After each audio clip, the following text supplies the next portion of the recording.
ఈ ఆలయం ఆధ్యాత్మికతకు నిర్మాణ వైభవానికి నిదర్శనంగా నిలుస్తోంది. పచ్చని సహ్యాద్రి శ్రేణిపైన కొలువై భక్తుల కోరికలు తీరుస్తూ పూజలు అందుకుంటోంది. పరశురాముడి వరంతో జీవం పొంది పాండవుల చేత ఆలయాన్ని నిర్మించుకుని శ్రీ రేణుకా ఎల్లమ్మ వెలిసి ప్రపంచాన్ని కాపాడుతోంది. ఈ శక్తిపీఠ విశేషాలు మీకోసం.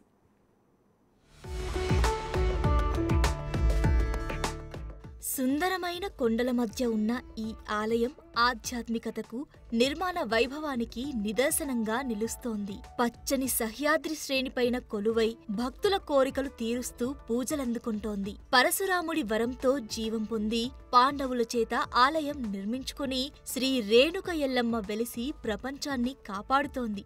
ఇక ఈ శక్తిపీఠ విశేషాలు మీకోసం. దక్షయజ్ఞంలో తనువు చాలించిన సతీదేవి కుడిస్థలం పడిన ప్రాంతమే మహారాష్ట్ర నాందేడ్ జిల్లాలోని మాహూర్. ఈ క్షేత్రంలో ఏకవీరాదేవిగా అమ్మవారు వెలిశారు. అష్టాదశ శక్తిపీఠాల్లో 8వదిగా ఏకవీరాదేవి శక్తిపీఠం ప్రసిద్ధి చెందింది. ఏకవీరికా మాత ఆలయం పంచగంగా నది ఒడ్డున ఉంది. రేణుకా మాతగాను అమ్మవారిని భక్తులు పిలుచుకుంటారు. ఈ ప్రదేశంలో 3 కొండ శిఖరాలు ఉన్నాయి. ఒక శిఖరంపై అత్రి అనసూయలు, మరో శిఖరంపై దత్తాత్రేయ స్వామి నెలకొని ఉండగా 3వ శిఖరంపైన ఏకవీరికాదేవి విగ్రహం ఉంది. ఈ అమ్మవారు ఉగ్ర రూపంలో ఉంటుంది. ఇక్కడ తమలపాకు, వక్కలను నూరి జగన్మాతకు ప్రసాదంగా పెడతారు.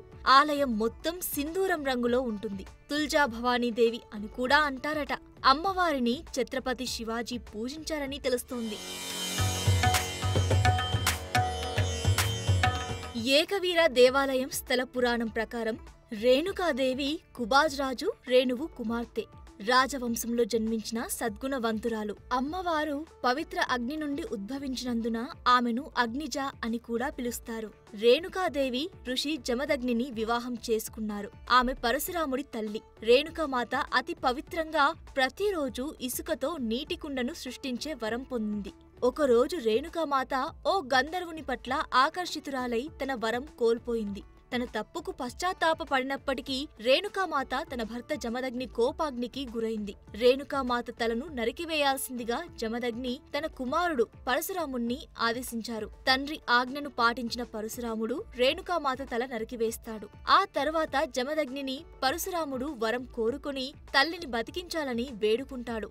జీవితాన్ని పొందిన తరువాత రేణుకామాత ఏకవీరికాదేవి రూపాన్ని ధరించి మాహూరియా గ్రామంలో ఉగ్ర రూపంలో వెలిసిందని, భక్తులను దుష్ట శక్తుల నుండి కాపాడుతుందని స్థానికులు చెబుతారు.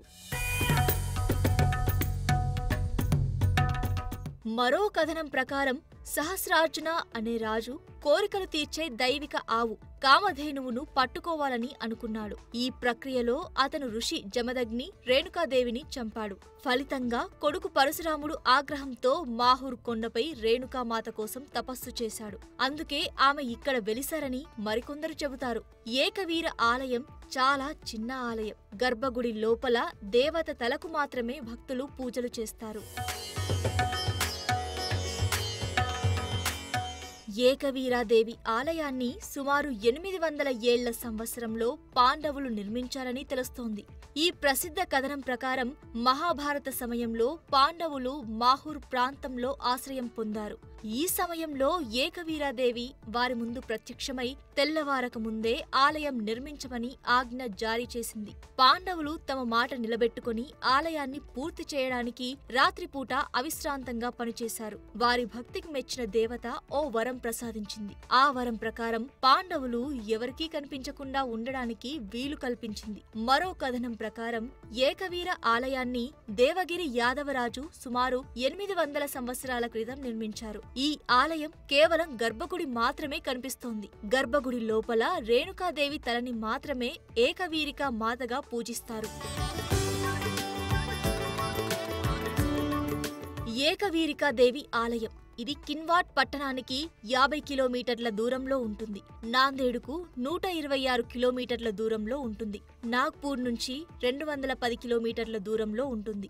విమానంలో వెళ్లాలనుకునేవారు నాందేడ్, నాగ్పూర్ ఎయిర్పోర్టుల్లో దిగాలి. అక్కడి నుంచి టాక్సీ కానీ బస్సులో కానీ ఆ ఆలయానికి చేరుకోవచ్చు. ఆలయం సమీపంలో లోనావాలా, కిన్వాట్ రైల్వే స్టేషన్లు ఉన్నాయి. వివిధ ప్రాంతాల నుంచి ఇక్కడకు నిత్యం రైళ్లు ప్రయాణిస్తాయి. ఈ రైల్వే స్టేషన్ల నుంచి బస్సులు, టాక్సీలు అందుబాటులో ఉంటాయి.